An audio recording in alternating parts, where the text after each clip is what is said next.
Hello दोस्तों, V and B technical education में आपका स्वागत है। आज अपने क्वेश्चन पेपर हल करेंगे। National remote sensing centre Hyderabad का क्वेश्चन पेपर। ये है 19 नवंबर 2017 का क्वेश्चन पेपर। पीछे क्वेश्चन पेपर जो करवाए हैं उनमें कोई आपको डाउट लगे तो आप कमेंट बॉक्स में बताना। अदर भी आपके कुछ क्वेश्चन है तो आप जरूर व्हाट्सएप पे टाइप करना, आपको उसका सोल्यूशन प्रोवाइड करवाने की कोशिश रहेगी। और साथ में अपने न्यूमेरिकल क्वेश्चन से चलाई रखिए, कम्युनिटी टैब पे करता हूँ, उसके बाद में आपको सोल्यूशन प्रोवाइड करवाते हैं। बहुत जल्दी अपने न्यूमेरिकल जो रहते हैं, केवीएल केसीएल जो थ्योरम्स रहती है उन पर कार्य करेंगे। अभी अपने आज करते हैं इस एनआरएससी का क्वेश्चन पेपर का सोल्यूशन। साथ में इसरो के एग्जाम्स अभी जस्ट होने वाले हैं यूआरएससी के, तो अपन देखते हैं। फिर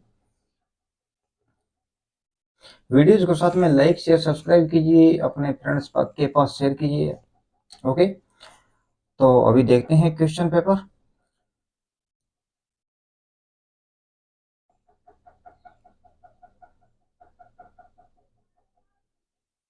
क्वेश्चन नंबर फर्स्ट है अपने पास। 3, 5, 10, 15 फेरेड के कैपेसिटर समांतर में यदि जुड़े हैं तो प्रभावी धारिता क्या होगी। ओके, 5 फेरेड का, 10 फेरेड का और 15 फेरेड का कैपेसिटर पैरेलल्स में कनेक्टेड हैं तो अपने पास टोटल कैपेसिटेंस क्या रहेगा। ओके, अगर अपने पास ये सीरीज में कनेक्टेड रहते हैं, 1 second,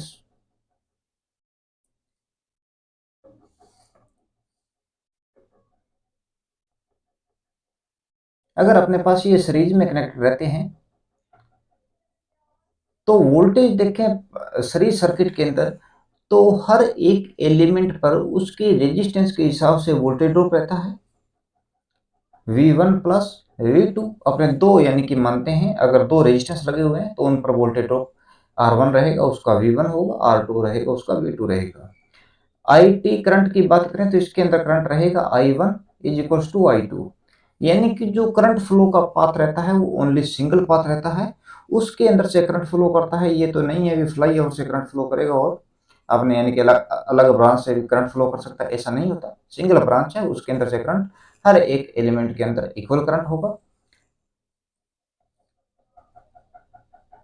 R T total resistance देखें तो R1 प्लस R2 रहेगा, नॉर्मल सम रहेगा। तो इसके अंदर क्या रहता है, जिसमें सबसे अधिक मान का जो रेजिस्टेंस होता है सीरीज सर्किट में, उससे भी अधिक मान का जो रेजिस्टेंस होता है उससे भी अधिक यानी कि टोटल रेजिस्टेंस अपने को मिलता है।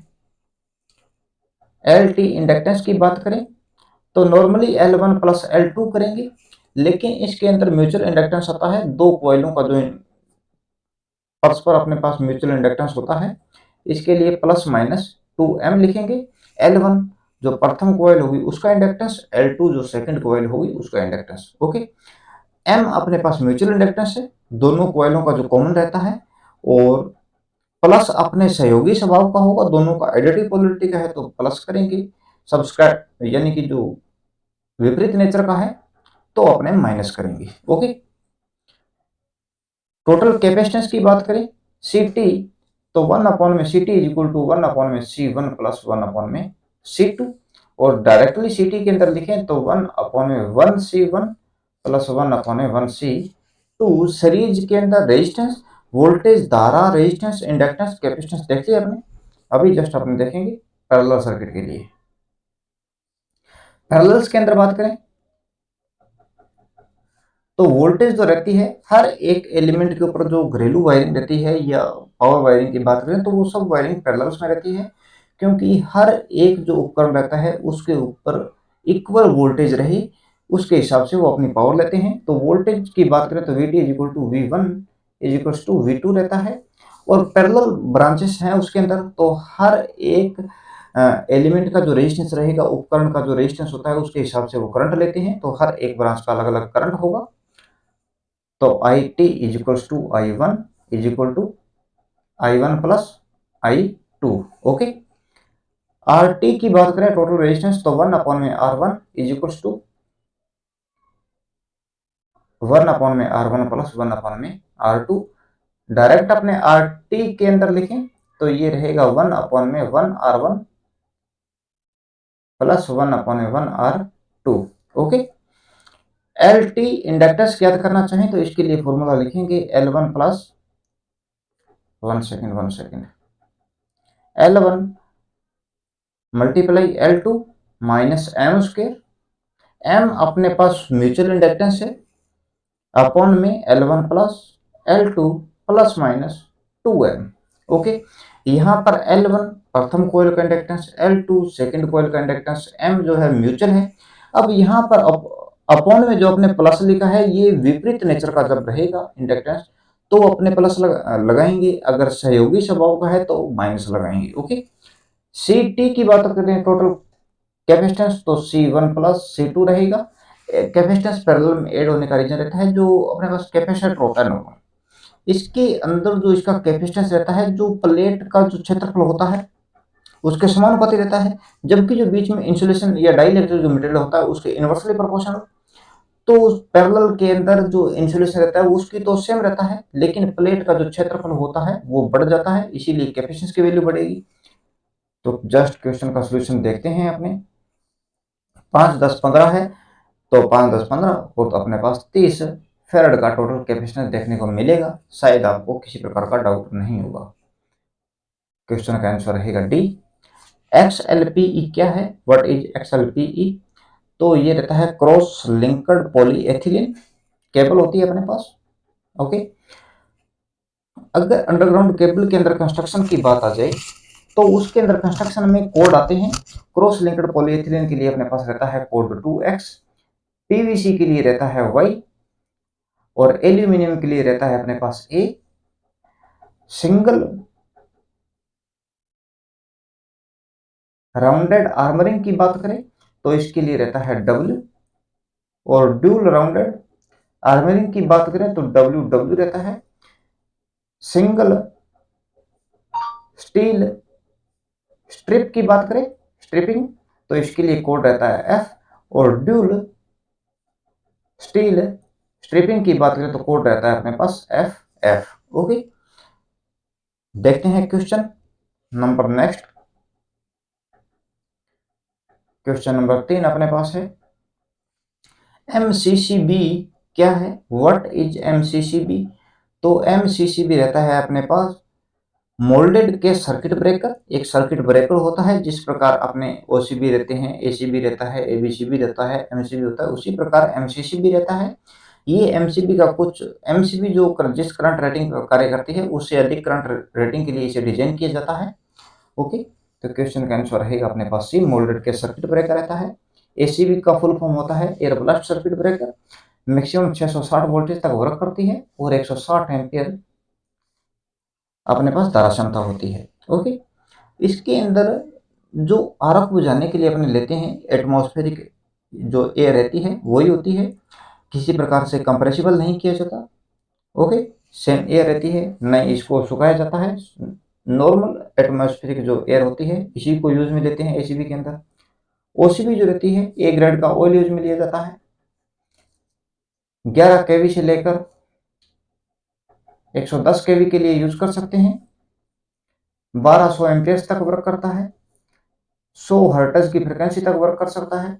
100 हर्ट्ज पर वर्क देगा, इसीलिए इसको DC पर भी वर्क करवा सकते हैं क्योंकि काफ़ी हाई फ्रिक्वेंसी पर है।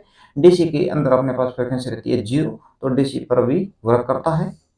इसमें कई बार ज़्यादा ऑयल की मात्रा रहती है, कुछ सर्किट ब्रेकर में ऑयल की मात्रा कम रहती है। जिनमें ऑयल कम होता है उनमें ज़्यादातर सॉलिड जो इंसुलेशन होता है ये ज़्यादा प्रेफरेंस दी जाती है। और ऑयल चेंज की बात करें तो अपने पास 100% शॉर्ट सर्किट 4 बार हो जाए या 50% सर्किट 20 से 25 बार हो जाए तो ऑयल को चेंज किया जाता है इसके अंदर।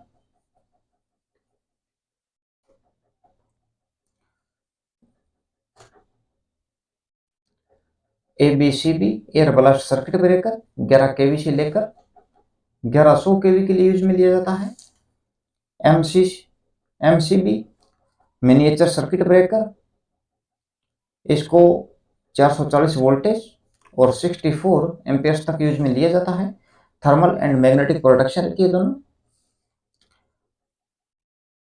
MCCB आपको लिखा ही दिया मोल्डेड के सर्किट ब्रेकर, 100 एम्पियर्स तक यूज में ली जाती है इसको।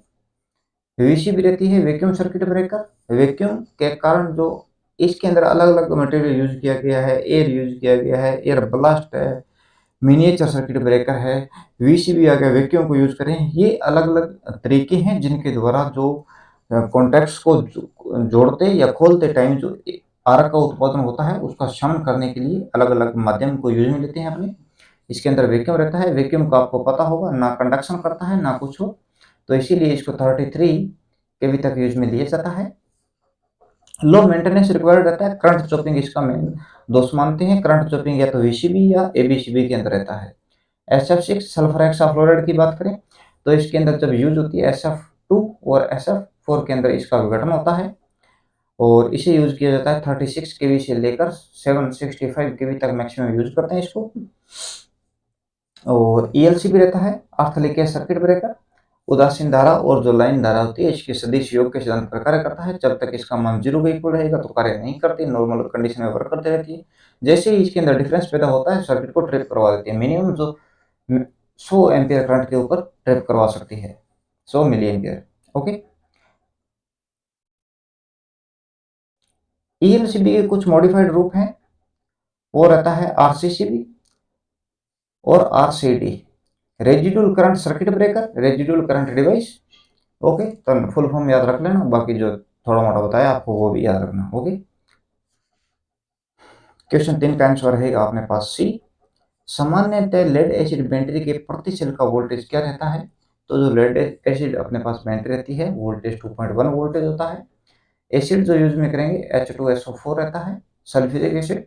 एसिड अपने पास 3 मात्रा, अगर अपने पास 1 अनुपात में है तो पानी अपने पास 3 अनुपात में होना चाहिए, जिसके कारण पानी क्यों मिलाया जाता है? क्योंकि जो इसके अंदर इलेक्ट्रोलाइसिस क्रिया होती है उसको थोड़ा स्लो डाउन करने के लिए रहता है। Okay. Positive plate charging condition में PbO2 की रहेगी और नेगेटिव Pb की रहती है। चार्जिंग कंडीशन में पॉजिटिव जो प्लेट होगी ये अपने पास रहेगी डार्क चॉकलेट। ओके। और नेगेटिव प्लेट रहती है अपने पास ग्रे कलर की। और डिस्चार्जिंग कंडीशन में दोनों प्लेटें H2SO4 रहती है। ओके। और एम्पियर और दक्षता की बात करें ज़्यादा रहती है, 90 से लेकर 95%। और वाट घंटा दक्षता की बात करें तो 72 से लेकर 80% तक रहती है। क्वेश्चन का आंसर हो जाएगा अपने पास सी।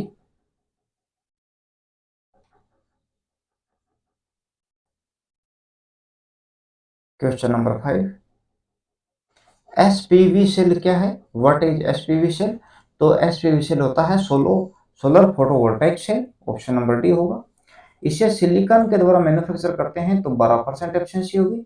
गैलियम आर्सेनाइड के द्वारा करते हैं तो 25% एफिशिएंसी रहती है और आउटपुट वोल्टेज 0.5 वोल्ट रहती है। और इसके अंदर फिल फैक्टर के बारे में कई बार परिभाषा आ जाती है शायद तक। तो फिल फैक्टर रहता है मैक्सिमम जो पावर रहती है, मैक्सिमम पावर और open circuit voltage short circuit धारा के जो गुणनफल का जो रेशियो रहता है या अनुपात होता है उसे अपने फिल फैक्टर कहते हैं। ये अप्रोक्सीमेट 0.7 के आसपास रहता है। क्वेश्चन नंबर 6, सर्किट को तोड़े बिना विद्युत धारा को मापने के लिए क्या है? Instrument use to measure current without breaking the circuit. तो बिना किसी परिपथ के अंदर धारा में बाधा उत्पन्न किए जो परिपथ का करंट मेजरमेंट करता है वो अपने पास क्लैंप मीटर रहता है। ऑप्शन नंबर सी होगा। इसका जबड़ा खुलता है, जबड़ा खुलेगा और वायर के अंदर लगा के इसको छोड़ देते हैं। मैग्नेटिक सर्किट जो फ्लक्स फ्लो करता है उसके लिए पथ पूर्ण होगा और अंदर जो कॉइल रहती है उसके अंदर EMF प्रोड्यूस होगा जिसकी सहायता से अपने करंट को मेजरमेंट करते हैं। सी रहता है होल इफेक्ट के ऊपर कई बार पूछ लेते हैं तो वो AC एंड DC पर दोनों वर्क करते हैं, AC एंड DC के ऊपर। और सीधा अपने को टोंग टेस्टर कहेंगे तो अपने कहेंगे कि ये ओनली सिर्फ AC करंट को ही मेजरमेंट करेगा। ओके, याद रखना। क्वेश्चन नंबर 7, इंडक्टिव परिपथ के पावर फैक्टर सुधार करने के लिए कौन सा संघटक का उपयोग किया जाता है? तो पावर फैक्टर जो रजिस्टिव सर्किट रहता है इसके लिए पावर फैक्टर हमेशा यूनिटी होगा। ओके। इंडक्टर होता है, इंडक्टर के अंदर क्या लेगिंग पावर फैक्टर का कारण बनता है? धारा जो रहती है वोल्टेज से 90 डिग्री लेग करेगी। प्योर इंडक्टिव की कंडीशन में अगर थोड़ा रजिस्टिव की मात्रा होगी जैसा भी हो तो उसके अंदर 90 से कम एंगल बनना स्टार्ट हो जाएगा। कैपेसिटर जो होता है इसके कारण लीडिंग पावर फैक्टर बनता है, और धारा जो होती है वोल्टेज से 90 डिग्री लीड करती है। इंडक्टर कैपेसिटर दोनों की बात करें तो एवरेज पावर कंज्यूम जो करते हैं वो 0 होती है, और इंस्टैन्टेनियस पावर जो होती है अपने पास ये कभी भी 0 नहीं हो सकती एज ए वेरिएबल। ओके, याद रखना। क्वेश्चन आ जाता है कई बार, दी औसत पावर खपत क्या होगी, तो cos फाई का मान 0, फेज एंगल अपने पास वोल्टेज धारा के मध्य 90 डिग्री एंगल, तो cos फाई 0 हो जाएगा। तो वोल्टेज गुणा धारा गुणा किसी भी संख्या को 0 से मल्टीप्लाई करेंगे तो अपने को 0 ही मिलता है, इसीलिए पावर फैक्टर 0 होगा। और औसत पावर कंज्यूम कितनी होगी, 0। लेकिन इंस्टेंटेनियस जो पावर रहती है ये कभी 0 नहीं हो सकती। ओके, किसी टाइम 0 हो सकती है लेकिन एनी टाइम वेरी करती रहती है, अलग अलग टाइम की कंडीशन में अलग अलग पावर की वैल्यू रहेगी। ओके, तो इस क्वेश्चन के लिए अपना आंसर रहेगा ऑप्शन नंबर, सुधार करने के लिए तो कैपेसिटर रहता है, पावर फैक्टर करेक्शन के लिए या पावर फैक्टर इंप्रूवमेंट के लिए अपने कैपेसिटर यूज में लेते हैं। सिंक्रोनस मोटर को यूज में लिया जाता है। सिंक्रोनस मोटर जो होती है ओवर एक्साइटेड कंडीशन में चले और नो लोड की कंडीशन में हो तो रिसीविंग एंड सिरों पर अपने लगाते हैं तो पावर फैक्टर को इंप्रूवमेंट किया जाता है, करेक्शन किया जाता है उसका, और साथ में फेज एडवांसर के द्वारा भी पावर फैक्टर को करेक्शन करते हैं। आंसर नंबर रहेगा सी। क्वेश्चन नंबर 8, रिएक्टिव पावर को किसके द्वारा दर्शाया जाता है, जो अपने पास ट्रू पावर होती है या एक्चुअल जो पावर कंज्यूम होती है वो अपने पास किलोवाट में रहती है, केवीए आवासीय शक्ति रहती है, और किलोवाट घंटा जो होती है ये अपने पास जो एनर्जी मीटर के द्वारा मेजरमेंट करते हैं वो अपने पास रहती है, और के वी ए आर जो एनर्जी रहती है ये अपने पास होती है reactive power, kilo volt ampere reactance रहता है। क्वेश्चन नंबर 9, विद्युत शॉक को रोकने के लिए सर्किट में किसका उपयोग किया जाता है, तो जस्ट आपको बताया उदासीन धारा और जो लाइन धारा विश्लेषी योग के स्थान पर वर्क करती है वो अपने पास ईएलसीबी होती है, और ईएलसीबी के कुछ दो मॉडिफाइड रूप बताए थे आपको, आरसीसीबी एंड आरसीडी। ओके, तो यहाँ पर अपने पास एमसीबी एमसीसीबी अर्थ टेस्ट ऑप्शन नंबर डी हो जाएगा, residual current circuit breaker, and other option आए तो आरसीडी भी आ सकता है एंड ईएलसी भी आ सकता है। ओके, क्वेश्चन नंबर 10, विद्युत परिपथ का एक यूनिट किसके बराबर होता है, तो 1 यूनिट देखते हैं अपने किसके इक्वल होगा। 1 यूनिट की बात करें तो 1 यूनिट एक केडब्ल्यूएच के इक्वल लिखेंगे, 1000 वाट घंटा के इक्वल लिखेंगे, 861 किलो कैलोरी के इक्वल लिखेंगे, 36 गुणा 10 की पावर 5 जूल के इक्वल लिखेंगे, 1 बीओटी लिखेंगे। बीओटी की फुल फॉर्म बताओ, बीओटी की फुल फॉर्म आप लिख देना कमेंट बॉक्स में, इसके बारे में जस्ट बता देता हूँ। बोर्ड ऑफ ट्रेड रहता है, एक यूनिट कहते हैं जिसको अपने, तो ऑप्शन नंबर हो जाएगा अपने पास डी। आप वीडियो को पॉज करके लिखते रहना, जो भी मैं आपको बता रहा हूँ परीक्षा की दृष्टि से अति महत्वपूर्ण होगा। Okay, question number 11, 56 kilo ohm के लिए रंग कोड क्या है, the colour code for 56 kilo ohm. तो कलर कोड टेबल आपको पूरी रिवाइज करवा देता हूँ, काफी बार करवा चुका हूँ मैं, एक बार और कर लेते हैं।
सबसे पहला कलर कोड होता है अपने पास ब्लैक,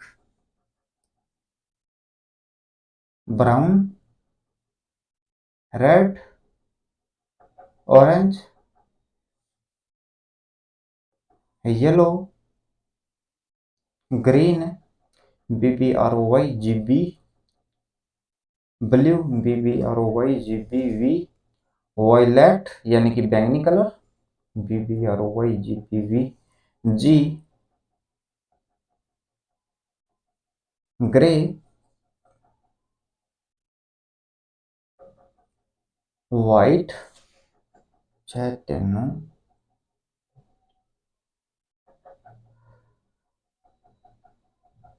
BBROYGBVGWZ,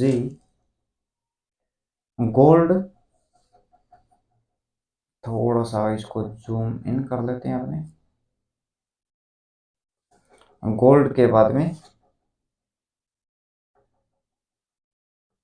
सिल्वर, एक अपने पास रहता है नो बैंड, नो बैंड या नो कलर लिखते हैं। ओके, तो इसके लिए अपने डायरेक्टली वैल्यू लिखेंगे, वो अपने पास रहेगी। टॉलरेंस लिखेंगे ओनली नो कलर्स के लिए, ±20% रहती है।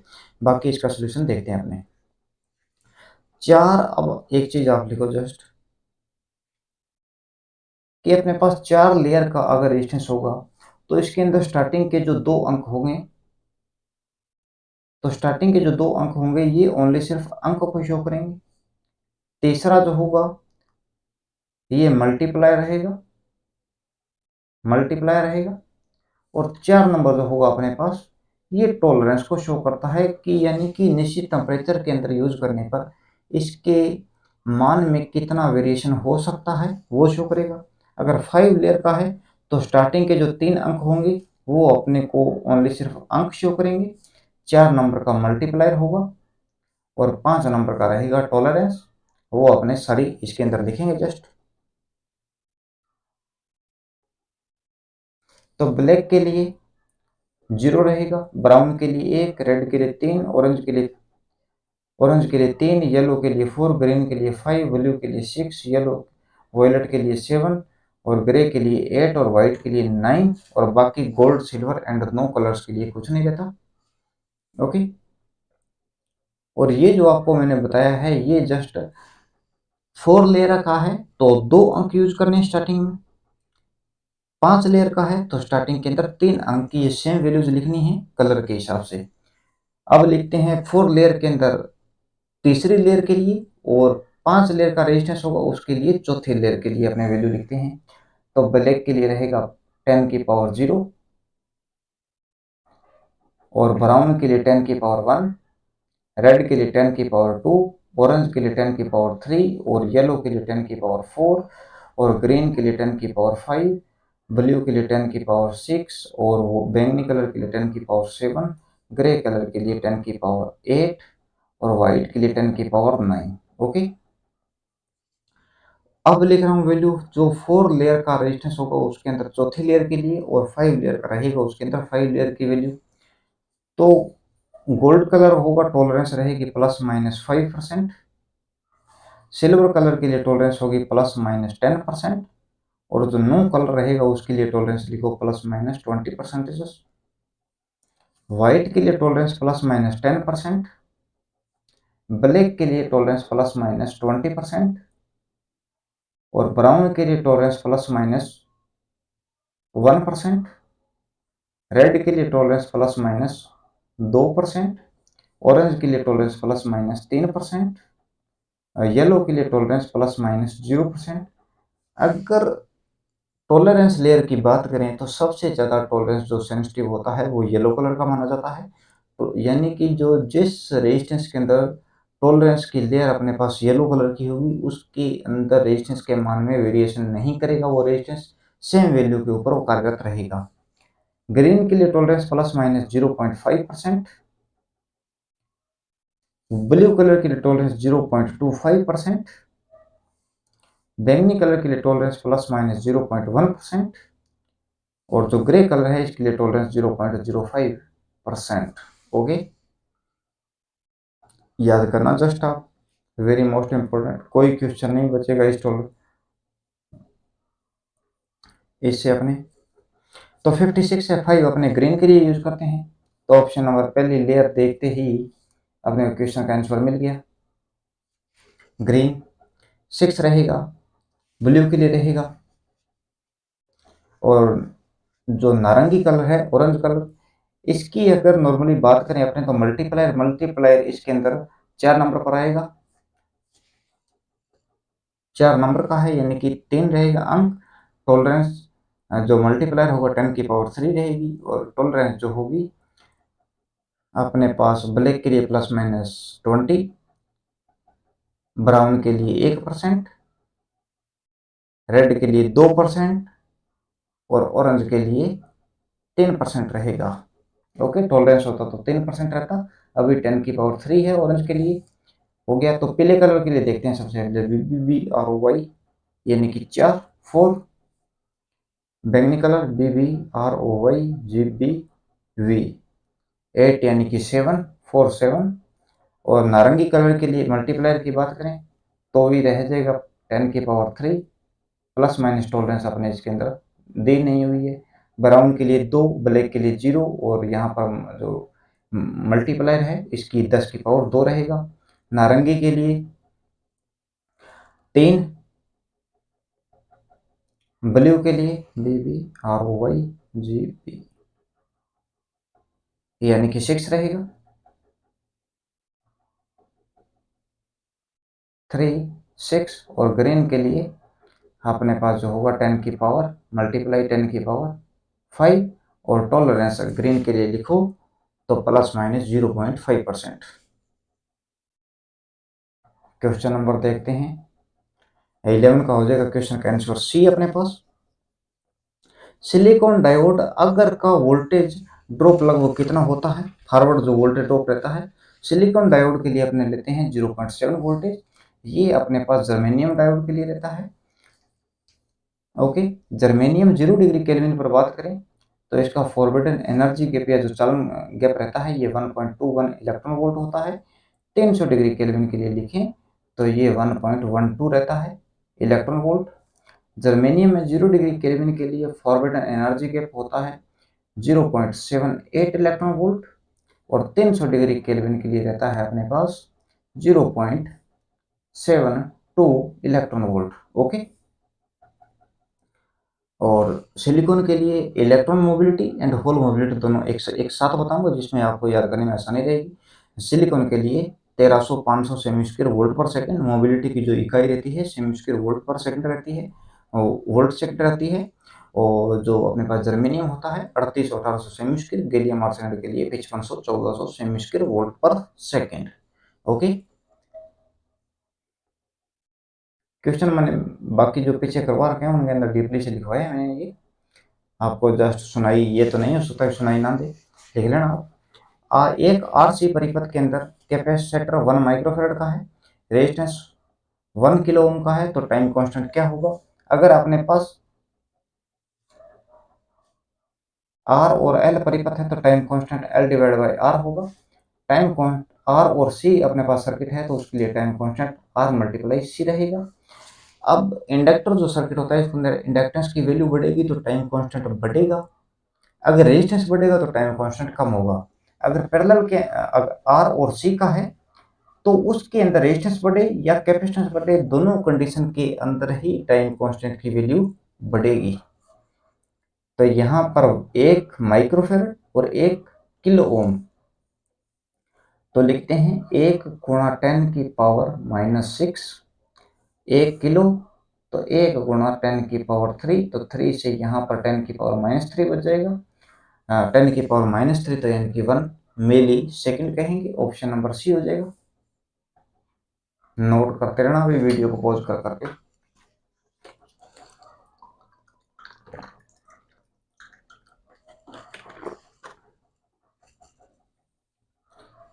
चुंबकीय क्षेत्र की कार्यवाही में प्रवाह में परिवर्तन रोकने वाला परिपथ तत्व यह है।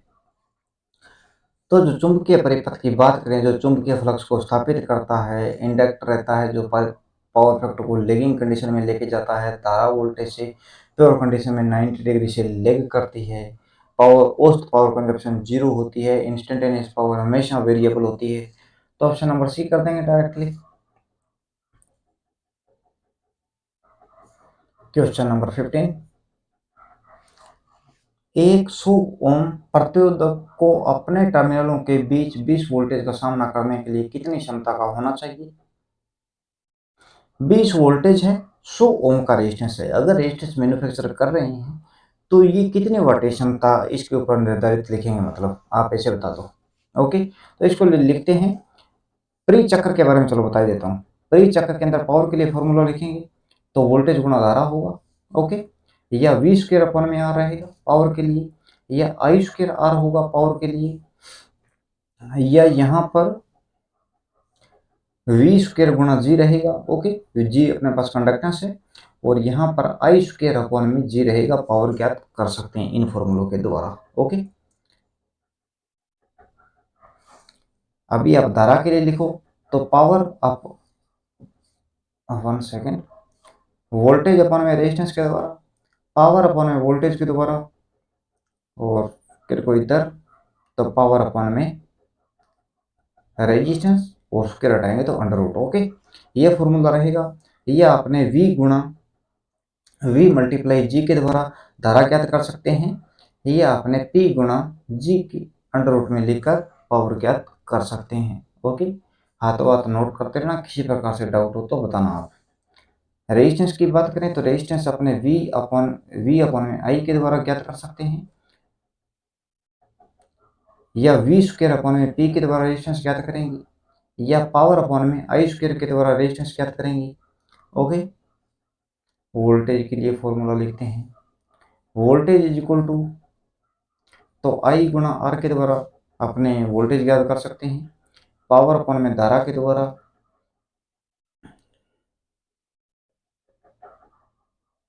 पावर गुणा रेजिस्टेंस अंडर रूट लगाएंगे तो इसके द्वारा पावर ज्ञात कर सकते हैं, या आई अपॉन में जी के द्वारा पावर ज्ञात कर सकते हैं, या पावर अपॉन में कंडक्टेंस के द्वारा भी अपने जो वोल्टेज की वैल्यू है वो ज्ञात कर सकते हैं। वोल्टेज आई गुणा आर, या पावर अपॉन में धारा, या अंडर रूट पी गुणा आर, या आई गुणा जी, आई अपॉन में जी, या अंडर रूट पी अपॉन में जी के द्वारा अपने नॉर्मली वोल्टेज की वैल्यू ज्ञात कर सकते हैं। ओके,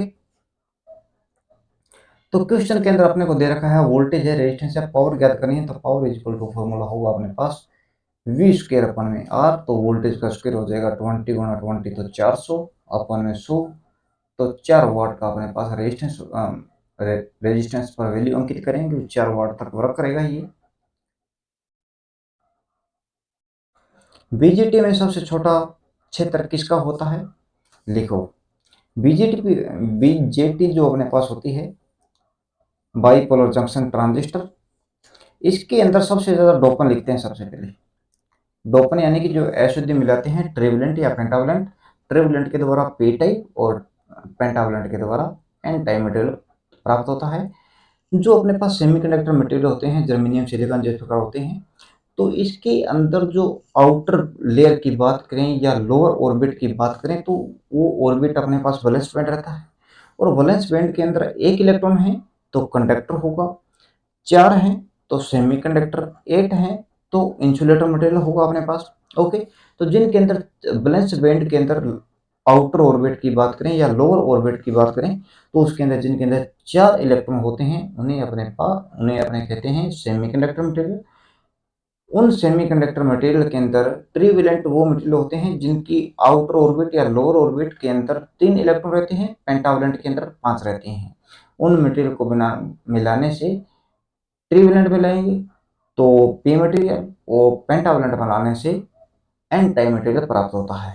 ओके, तो पी टाइप मटेरियल बनता है, उनमें 4 का सहसंयोजी बैंड बनने में एक होल के रूप में, क्वार्टर के रूप में रह जाता है, जबकि एन टाइप जो मटेरियल बनता है उसके अंदर 4 का सहसंयोजी बैंड जो बनता है उसके अंदर एक इलेक्ट्रॉन के रूप में अपने पास बच जाता है जिसे डोनर कहते हैं, और पी के अंदर जो अपने पास होल बचा था, क्वार्टर बचा था, इसीलिए वो इलेक्ट्रॉनों को ग्रहण करते हैं, एक्सेप्टर कहते हैं उनको। ओके। तो डोपन के अंदर सबसे ज्यादा बात करें तो सबसे ज्यादा डोपन होता है अपने पास अमीटर के अंदर। अमीटर के बाद में कलेक्टर आता है और कलेक्टर के बाद में आता है बेस, यानी कि सबसे कम डोपन बेस में, उसके बाद में बेस से थोड़ा ज्यादा कलेक्टर के अंदर, और कलेक्टर से थोड़ा ज्यादा डोपन होता है, सबसे ज्यादा डोपन होता है अमीटर के अंदर। ओके। और विड्थ की बात करें यानी कि चौड़ाई के आधार पर, तो विड्थ के अंदर सबसे ज्यादा होता है, विड्थ होता है कलेक्टर का, कलेक्टर के बाद में अमीटर का, अमीटर के बाद में बेस का। ओके। तो साथ में जो कलेक्टर होता है उसके साथ एल्यूमिनियम, जो ढलवा एल्यूमिनियम की हीट सिंक बनती है, जंक्शन टेम्परेचर को जो कंट्रोल करती है, वो हीट सिंक लगी रहती है। सिलिका कंपाउंड जो मटेरियल होता है उसके द्वारा लगाया जाता है, और मैक्सिमम हीट को डिसिपेशन भी कलेक्टर करता है अपने। और उसके बाद में जो थोड़ा कम जो विड्थ होगी वो एमीटर की रहती है, और सबसे कम बेस की रहेगी। अभी आप क्वेश्चन का आंसर दे दोगे। तो सबसे स्मॉलेस्ट जो क्षेत्र होता है वो अपने पास बेस का होता है, ऑप्शन नंबर ए हो जाएगा बीजेटी के अंदर। तो सोर्स तो इसके अंदर कोई होता ही नहीं है। और 70 नंबर क्वेश्चन है अपने पास, तो इसका सोल्यूशन कर लेना, मैथ का है नॉर्मली। एक डीसी मशीन में अधिकतम दक्षता जब in a DC machine the maximum efficiency is maximum when the, तो किस कंडीशन के अंदर मैक्सिमम दक्षता देखने को मिलेगी? स्थिर torque, constant loss and variable loss जब अपने पास इक्वल रहते हैं तो मैक्सिमम पावर अपने को आउटपुट देखने को मिलती है, मैक्सिमम एफिशिएंसी देखने को मिलती है। डीसी मशीन में मोटर की बात करें तो मोटर के अंदर बैक ईएमएफ जो रहता है, ये टर्मिनल वोल्टेज की तुलना में अगर हाफ होगा तो मैक्सिमम आउटपुट देखने को मिलेगा, या बैक ईएमएफ जो रहता है, जो बैक ईएमएफ टर्मिनल वोल्टेज की तुलना में आधा होगा तो मैक्सिमम एफिशिएंसी। जबकि जनरेटर में बात करें तो जनरेटर के अंदर बैक ईएमएफ जो रहता है, 1 सेकेंड, बैक ईएमएफ जो रहता है टर्मिनल वोल्टेज से अगर डबल है तो मैक्सिमम आउटपुट रहेगा। ये आपने back EMF 1/2 is equal to terminal voltage, ये इक्वेशन लिख दी है मैंने, इसके द्वारा आप देख लेना।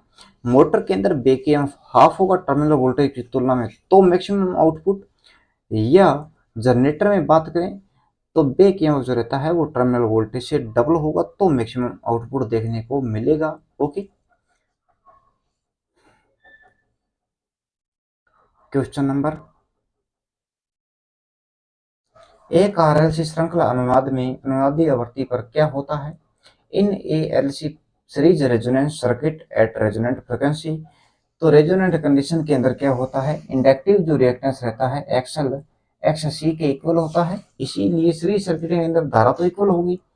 तो इसके अंदर वी एल एंड वी सी के मध्य 180 डिग्री का फेज डिफरेंस देखने को मिल सकता है अगर आइडियल कंडीशन में होगा। Pure inductor and pure capacitor होगा तो वी एल एंड वी सी के मध्य जो वोल्टेज ड्रॉप होता है इनके मध्य 180 डिग्री का एंगल देखने को मिलता है। इस सर्किट को एक्सेप्टर सर्किट के नाम से जानते हैं, एक्सेप्टर सर्किट। और जो पैरेलल रेजोनेंस होता है उसे रिजेक्टर सर्किट कहते हैं। ओके। इसे वोल्टेज एम्पलीफिकेशन भी कहते हैं, यानी कि परिपथ में जो अप्लाइड किया गया वोल्टेज का मान है वो काफी निम्न है, लेकिन हर एक एलिमेंट के ऊपर चेक करते हैं तो वोल्टेज ड्रॉप काफी ज्यादा होता है, इसीलिए वोल्टेज रेजोनेंट कहा जाता है, क्योंकि वी आर वोल्टेज ड्रॉप अलग होगा एंड वी एल अलग होगा, वी सी अलग होगा, सीरीज में है। तो टोटल अपने पास टर्मिनल वोल्टेज ज्ञात करने के लिए लिखेंगे V R square plus bracket में V L minus V C का स्क्वायर। ओके। तो इस क्वेश्चन का आंसर अपने पास नॉर्मली रहेगा सी, रेजोनेंट कंडीशन। तो सीरीज के अंदर जो इंपीडेंस होता है वो रेजिस्टेंस के इक्वल होगा, यानी कि इंपीडेंस कम है, इंपीडेंस कम है तो धारा मैक्सिमम, एंड जो अपने पास इंपीडेंस मिनिमम तो एडमिटेंस कितना होगा, मैक्सिमम होगा। रेजोनेंट कंडीशन के अंदर पावर फैक्टर यूनिटी होता है। ओके। और जो धारा का मान वेरी करता है वो ओनली रेजिस्टेंस के मान के चेंज से ही करेगा। क्वेश्चन नंबर 20, किसी केबल के इंसुलेशन को रिलेटिव परमिएबिलिटी 4, अगर इंसुलेशन के रिलेटिव परमिएबिलिटी को बदल कर डबल कर दिया जाए तो केबल के कैपेसिटेंस पर क्या असर पड़ेगा? केबल के इंसुलेशन की रिलेटिव परमिटिविटी 4 है, अगर इंसुलेशन की रिलेटिव परमिटिविटी को बदल कर 2 कर दिया जाए या मल्टीप्लाई 2 कर दिया जाए तो केबल की कैपेसिटेंस पर क्या प्रभाव पड़ेगा?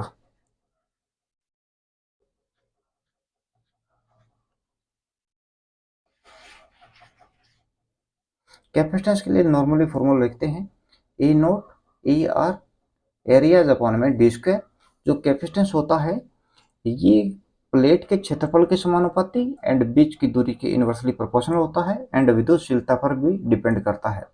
अब ई नोट ये अपने पास एयर या वैक्यूम की परमिटिविटी होती है एंड ई आर जो रहता है ये अपने पास रिलेटिव परमिटिविटी होती है। इसकी कोई यूनिट नहीं होती, यूनिटलेस होता है क्योंकि दो संख्याओं का ये रेशियो रहता है। जबकि ई आर अपने पास रहता है फेरेड पर मीटर और वैक्यूम के लिए लिखते हैं 8.854 गुणा 10⁻⁻12 फेरेड पर मीटर। ओके, तो इस कंडीशन के अंदर ये कह रहा है कि अपने पास रिलेटिव परमिटिविटी हाफ, पहले 4 गुना थी, पहले 4 थी, अभी अपने 2 कर दिया, तो 2 कर दिया आधा कर रहे हैं तो कैपेसिटेंस भी अपने पास कितना होगा, हाफ हो जाएगा। ऑप्शन नंबर ए रहेगा। एंड अपने नॉर्मली लिखते हैं कैपेसिटर के अंदर जो पावर जो स्टोर होती है उसका formula 1/2 C V square, inductor के लिए 1/2 एल आई स्क्वेयर, कैपेसिटर के इंडक्टर के अंदर स्टोरेज एनर्जी डेंसिटी तो 1/2 म्यू एच स्क्वेयर, और कैपेसिटर के अंदर स्टोरेज एनर्जी डेंसिटी तो 1/2 विद्युतशीलता ईएमएफ स्क्वायर, परमिटिविटी गुणा ईएमएफ का स्क्वायर। ओके, तो अपने आज 20 क्वेश्चन सोल्यूशन कर लिए हैं। आपको कोई डाउट हो तो जरूर कमेंट बॉक्स में टाइप करना, आपको सोल्यूशन प्रोवाइड करवाने का पूरी कोशिश रहेगी। एंड अदर भी क्वेश्चन हो तो भी आप जरूर भेज सकते हो। एंड टेक केयर, मिलते हैं नेक्स्ट वीडियो लेक्चर में, तब तक के लिए टेक केयर, बाय।